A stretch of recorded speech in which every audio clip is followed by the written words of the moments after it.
So hi friends, இன்னைக்கு வந்து நம்ம 6th standard 3rd term mathematics exercise 1.1ல answer the followingல second sum பார்க்கலாம்.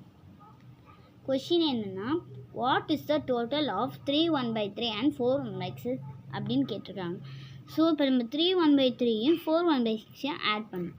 நம்ம இப்போ வந்து இது மிக்ஸ் ஃப்ராக்ஷன்ஸில் கொடுத்துருக்கிறதுனால நம்ம மிக்ஸ் ஃப்ராக்ஷன்ஸை இம்ப்ராப்பருக்கு கன்வெர்ட் பண்ணிவிட்டு அடுத்து நம்ம இம்ப்ராப்பர் ரெண்டுத்தையும் ஆட் பண்ணி ஆன்சர் எழுதணும். ஸோ பார்த்திங்கன்னா இதை நம்ம வந்து சம் வழியாக இப்போ இம்ப்ராப்பர் கன்வெர்ட் பண்ணுறது சம் வழியாக போட்டால் ரொம்ப லாங்காக போகும். ஸோ நம்ம வந்து இங்கேயே சம் கால்குலேட் பண்ணிக்கலாம். 3 × 3 3 3s are 9 + 1 10 10/3 இருக்கா. அப்போ அங்கே 4 1/6 அப்படி கொடுத்துருக்காதனால 4 5s are 24 6 are 24 + 1 25/6 கொடுத்துருக்காங்க. இப்போ 3யும் 6ம் டிஃப்ரெண்ட்டாக இருக்கிறதுனால நம்ம 3க்கும் 6க்கும் எல்சிஎம் கண்டுபிடிக்கணும். ஸோ பார்த்தீங்கன்னா இங்கே பாருங்கள், 3 6யும் பக்கத்தில் எடுத்து போட்டுட்டு 3 1s are 3. இப்போது இந்த ஓரத்தில் எப்போவுமே ப்ரைம் நம்பர்ஸ் மட்டும்தான் வரணும்.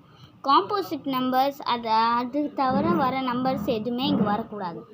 So 3 1s are 3 3 2s are 6. So அதனால் 3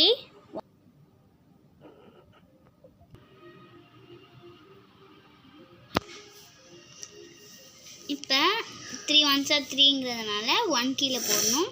அடுத்து 3 2s are 6. இப்போ 2 1s are 2 டேபிள்ஸில் 1 வராதுங்கிறதுனால 1 அப்படியே எடுத்து கீழே போட்டு 2 1s are 2. ஓகே, இப்போ 3 2s are 6. ஸோ டினாமினேட்டர் 6ஆக வரணும். இப்போ டினாமினேட்டரில் நம்ம என்ன மல்டிப்ளை பண்ணுமோ அதே தான் நியூமரேட்டருக்கு மல்டிப்ளை ஆகும். So 3 2s are 6 6 1s are 6. So நம்ம மேலே அப்படி மல்டிப்ளை பண்ணிக்கிறோம். இப்போ 10 2s are 20 25 1s are 25. Denominator 6 25 20 + 25 எவ்வளோ 45 45/6 ஆன்சர். இப்போ நம்ம 6ஓட 45 டிவைட் பண்ணணும்.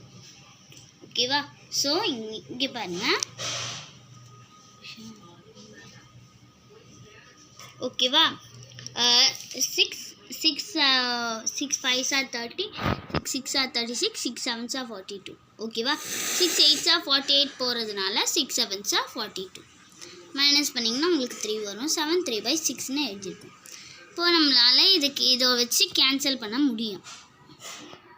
அதனால் 3 1s are 3 3 2s are 6. So 7 1/2 answer.